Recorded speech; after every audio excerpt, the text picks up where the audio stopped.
Hello students. अभी तक हमने लूप्स के बारे में काफी कुछ जाना है, जैसे कि types of loop, entry control loop, exit control loop. Exit control loop में हमने डू वाइल लूप जाना था। अब हम एक डू वाइल लूप का प्रैक्टिकल एग्जांपल देखते हैं, जिसे हम हमारे turbo C plus plus compiler पे प्रैक्टिकली इंप्लीमेंट करेंगे। हमारा क्वेश्चन है, write a C program to print all natural numbers from 1 to n using do while loop. हमें सभी नेचुरल नंबर्स को प्रिंट करना है 1 से लेके कहां तक, n तक। अब इसमें n क्या सिंबलाइज कर रहा है कि जहां तक हमारा यूजर चाह रहा है वहां तक हम चाहते हैं कि हमारे जो नेचुरल नंबर्स हैं 1 से लेकर वहां तक प्रिंट हो। इसके लिए हमें सबसे पहले ये जानना जरूरी होगा कि हमें वेरिएबल्स कितने चाहिए, फिर उसके बाद हमें इस पूरे प्रोग्राम की एल्गोरिथम बनानी रहेगी। तो अगर सबसे पहले मैं वेरिएबल्स का डिस्कशन करूं तो पहली बात तो हमें एक वेरिएबल n चाहिए, जो कि हमें हमारे क्वेश्चन में ही बताया गया है, जो कि वो टर्म होगा जहां तक हमारी सीरीज प्रिंट होने वाली है। हमें चाहिए n variable. Fine, natural numbers हैं तो सभी की सभी इंटीजर नंबर्स हम प्रिंट करा रहे हैं यहाँ पर, जो कि 1 से स्टार्ट हो रहे हैं। दैट मीन्स कोई भी फ्लोट टाइप का नंबर यहाँ पे प्रिंट नहीं होगा, तो इंट डेटा टाइप ही होगा।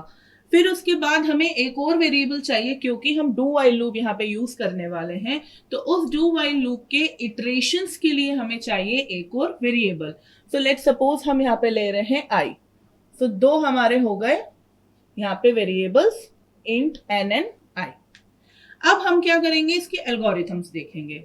एल्गोरिथम के लिए हमें सबसे पहले कौन सा नंबर चाहिए जहां तक हम हमारे जो नंबर्स हैं वो प्रिंट करा रहे हैं। तो उसके लिए हमें यूजर से चाहिए, तो उसके लिए हम एक प्रिंटफ लिखेंगे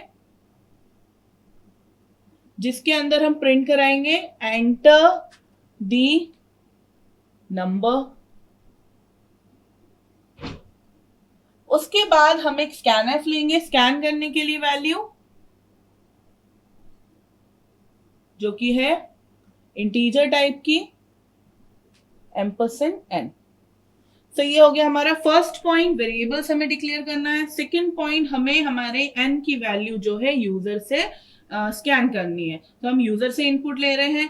फिर उसके बाद अब हमारे पास क्या होगा, हमें एक हमारा जो लूप बनाने वाले हैं, जिस लूप के थ्रू हम 1 से लेके n तक वेरिएबल नंबर्स को प्रिंट कराएंगे, उस लूप के इटरेशन के लिए जो हमने वेरिएबल लिया है जो कि है i, उसकी भी हमें इनिशियल वैल्यू देना रहेगा। क्योंकि अगर आपको याद हो, जब हमने डू वाइल लूप का फ्लो चार्ट डिस्कस किया था उस टाइम पर मैंने आपको ये बताया था कि डू वाइल लूप में सबसे पहला इटरेशन रन होता है लूप का, जिस इटरेशन के लिए हमें कंडीशन चेक करने की जरूरत नहीं पड़ती है। तो सबसे पहले हमें इनिशियल वैल्यू चाहिए ही हमारे वेरिएबल की, जो हमारे लूप को 1 by 1 इटरेट करेगा। तो वो हम दे देते हैं यहाँ पर इनिशियल वैल्यू आई की 1 दे दे रहे हैं। फाइन, इसके बाद अब हमें चाहिए हमारा do while loop. Do while loop का सिंटेक्स किस तरीके से था, डू कीवर्ड यूज करते थे हम, ब्रेसेस के अंदर हम लूप की बॉडी लिखते थे, जो कि हमारी लूप की बॉडी अभी क्या है, हम नंबर प्रिंट करा रहे हैं। तो हम लूप की बॉडी लिखने से पहले एक कंडीशन लिख लेते हैं, इसके बाद हम लिखते थे वाइल कीवर्ड, और इस वाइल कीवर्ड के अंदर हम लिखते थे कंडीशन। तो हमारी कंडीशन क्या है, आई की वैल्यू कब तक इंक्रीमेंट होगी, जब तक हमारा नंबर 1 से लेके n तक प्रिंट नहीं हो जाना चाहिए। तो that means I should be less than या इक्वल टू n। आई या तो n से छोटा हो सकता है या फिर n के बराबर हो सकता है। तो हम रिलेशनल ऑपरेटर का यूज करेंगे यहां पर। राइट, इसी तरीके से हमारा सिंटेक्स होता है डू वाइल लूप का। अब हमारी जो बॉडी है उसमें हम बेसिकली प्रिंट क्या करा रहे हैं, आई की वैल्यू, क्योंकि हमने 1 दी है, नेचुरल वैल्यूज प्रिंट करा रहे हैं 1 से लेके n तक। फॉर एग्जाम्पल यहाँ पे मैंने अगर n की वैल्यू 100 दी होती तो हमारा जो आउटपुट है वो क्या प्रिंट होना चाहिए, 1 2 3 4 till 100। तो यहाँ पे हम डायरेक्ट क्या यूज कर देंगे, printf, और यहाँ पर हम प्रिंट कर रहे हैं आई की वैल्यू, तो परसेंटाइल डी। और मैं यहाँ पर एक स्केप सीक्वेंस का यूज कर रही है, जो कि होता है \t। \t यूज होता है हमारे जो भी वैल्यू है, फॉर एग्जाम्पल ये हमारी आउटपुट स्क्रीन है और ये 1 यहाँ पर प्रिंट हुआ है। अब मैं चाहती हूँ 2 एक टैब शिफ्ट होकर प्रिंट हो, मतलब एक टैब की स्पेस होके प्रिंट हो। तो इसके लिए हम \t का यूज करते हैं, स्पेस होके यहाँ पे 2 प्रिंट होगा। वो हम हमारी कंसोल पर अभी देखेंगे। आई। जब 1 यहाँ पे प्रिंट हो जाएगा उसके बाद हम क्या कर रहे हैं, आई की वैल्यू क्या कर रहे हैं, इंक्रीमेंट कर रहे हैं। तो इंक्रीमेंट करने के लिए हम आई प्लस प्लस का यूज करते हैं। फिर हमारा वाइल कंडीशन हमने यहाँ पर लिखा ही है। उसके बाद अगर हम चाहें तो कुछ भी लिख सकते हैं। फॉर एग्जाम्पल मैं यहाँ पे लिख दे रही हूँ प्रिंट एफ, सिर्फ एक न्यू लाइन लिख रही हूँ यहाँ पर, और ये यहाँ पर हमारा पूरा कंप्लीट जो प्रोग्राम था क्लोज हो गया। राइट, अब इसकी मैं आपको वर्किंग दिखाती हूं। सबसे पहले क्या होगा, कंपाइलर इस लाइन को रीड करेगा। जैसे ही इस लाइन को कंपाइलर रीड करेगा, जो हमारी कंप्यूटर मेमोरी है उसके अंदर 2 ब्लॉक सिक्योर हो जाएंगे एन और आई के लिए, जो कि है इंटीजर टाइप के 2 बाइट्स के सिक्योर हो जाएंगे। फाइन। उसके बाद कंपाइलर प्रिंटएफ को रीड करेगा। प्रिंटएफ को रीड करने के बाद हमारी कंसोल स्क्रीन पे लिखा आ जाएगा एंटर द नंबर। राइट, उसके बाद कंपाइलर जाएगा स्कैनएफ के पास। स्कैनएफ के पास जब जाएगा तो जो भी हम वैल्यू देंगे, फॉर एग्जाम्पल मैंने अभी 100 ना देते हुए 5 दिया है, तो 5 वैल्यू एन में यहां पर क्या हो गई है, स्टोर हो गई है। फिर उसके बाद कंपाइलर इस लाइन पर जाएगा। इस स्टेटमेंट पे लिखा है i equals to 1, that means i की इनिशियल वैल्यू हमने दी है, तो यहां पर असाइन हो जाएगी वैल्यू 1।